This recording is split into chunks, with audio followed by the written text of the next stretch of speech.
Ang Hungry Ghost Month o Ghost Month ngayong 2024 ay magsisimula ngayong Agosto 4 at matatapos sa Setyembre 2, 2024. Ang panahong ito ay pinaniniwalaan kung saan ang mga gutom na kaluluwa ay panandali ang pinakakawalan upang sandaling magkaroon ng kapahingahan at kaaliwan.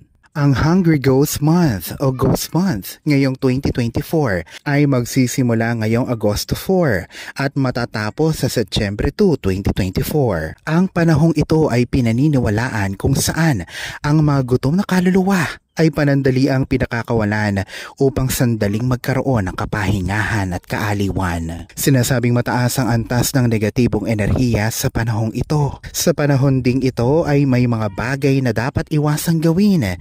Ngunit papaano naman kung hindi ito maiiwasan gaya ng pagtatrabaho sa gabi o di naman kaya ay kailangan na talagang makalipat sa bagong tirahan at iba pa? Ano ang mga dapat nating gawin upang magawa natin ang mga bagay na kailangang gawin at sa parehong panahon ay makaiwas tayo sa anumang kamalasan? Para diyan, narito ang mga dapat mong isagawa upang makontra ang kamalasan. Ang mga ito ay 100% libre at madaling gawin para sa iyong peace of mind.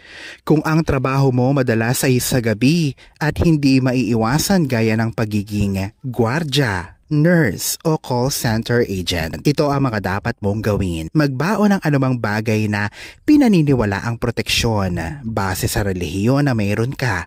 Kung ikaw ay isang Katoliko, ang rosaryo na bagong bili o kasalukuyang ginagamit mo ay ang siyang magsisilbing proteksyon. Mas mainam din na kung ikaw ay manalangin ng taimtim bago umalis sa bahay. Ang asin gaya ng rock salt o sea salt sa maraming kultura ay proteksyon sa maraming bagay sa bahay. Ito ay inilalagay sa mga lagusan mula sa labas, papasok ng bahay, gaya ng pintuan at mga bintana.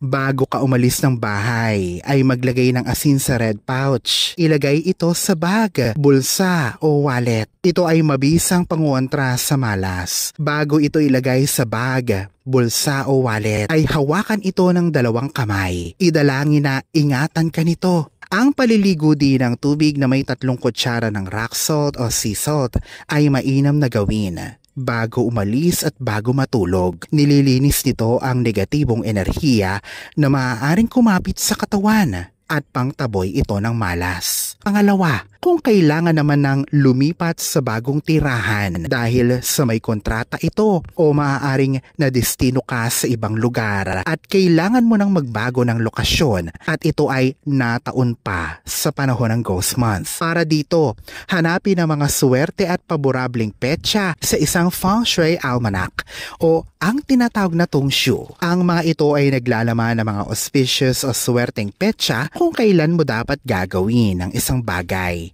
Tulad ng sa paglilipat ng bahay. Bukod sa paglilipat ng bahay, dito hanapin ang mga auspicious dates para sa iba pang mga bagay na dapat mong gawin. Para dito ay nag-iwan ako ng link para makita mo ang mga auspicious dates ng paglilipat sa bagong bahay ngayong Agosto sa description box at comment section. Pangatlo, ang uniforme mo sa trabaho. Kung ang kulay naman ng uniforme mo sa trabaho ay kabilang sa mga dapat na iwasang kulay ngayong Hungry Ghost Month, gaya ng itim, pula at puti. Ngunit kailangan mo itong suotin ay gawin ang mga sumusunod. Una, maaari kang magsuot ng kulay pink, orange, green, yellow o dilaw na underwear. O kung ikaw naman ay may medyas na may ganitong kulay ay maaaring gamitin.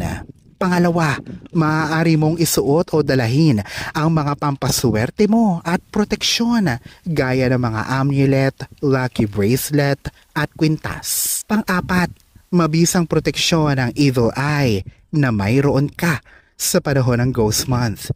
Alam mo ba na ang evil eye ay mainam na pangontra sa mga bad intentions din mula sa masasamang espiritu. Bukod sa pangontra ito sa inggit, ang mga ito ay epektibo na pangontra din sa mga hindi natin nakikita na entity, gaya ng mga ligaw at gutom na kaluluwa. Ang evil eye ay makikita sa mga hikaw, panabit sa sasakyan, sa kwintas, bracelet, pati na din ang singsing.